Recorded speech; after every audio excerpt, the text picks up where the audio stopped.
শৈশবে যে দেখেছিল ডাক্তার হবার স্বপ্ন, মেধাবী হওয়া সত্ত্বেও পেল না সে ছাড়পত্র।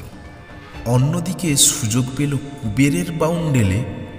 মানুষের জীবন নয়, তার লক্ষ্য টাকার দিকে। রোগী এলেই পাঠায় প্যাথোলজি আর নার্সিংহোম। বড় অঙ্কের কমিশনের আনন্দে নাকি আসে তার ঘুম।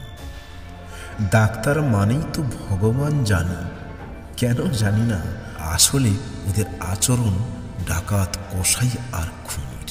সহজে তুমি না মানলে মৃত্যুর ভয় দেখিয়ে তোমাকে জবাই করে দিনের দুপুরে ডাকাতি করে।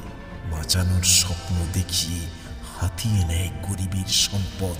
প্যাথোলজি টেস্টের খেলা চলে ইমোশনাল ব্ল্যাকমেইল করে। তোমার ঘটি বাটি সব বেচিয়ে চেক করে রক্ত। ওদের রক্ত চেক করলে তুমি পাবে কি জানো তো? তবু ওদের মাঝে এখনো আদর্শের আলো জেলে বেঁচে আছেন কিছু ডাক্তার সত্যের চেতনা নিয়ে, যে হাতের স্পর্শে মুছে যায় রোগীর কষ্ট।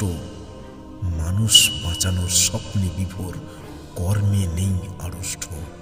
এমন ডাক্তারদের জন্যই এখনো বেঁচে আছে আশা। অন্ধকারের মাঝে সত্যের আলোর সন্ধান পাওয়া। তারা নয় কমিশনের তরে, নয় লোভী মনোবৃত্তি। তাদের অন্তরে বাঁচানোর ধর্ম, সত্য, নিষ্ঠা, সমাজকর্মী। তাদের মাঝে খুঁজে পাই আমরা সেই সেবার আলো। ভগবানেরই রূপ তারা, মানবতার বড় স্তম্ভ।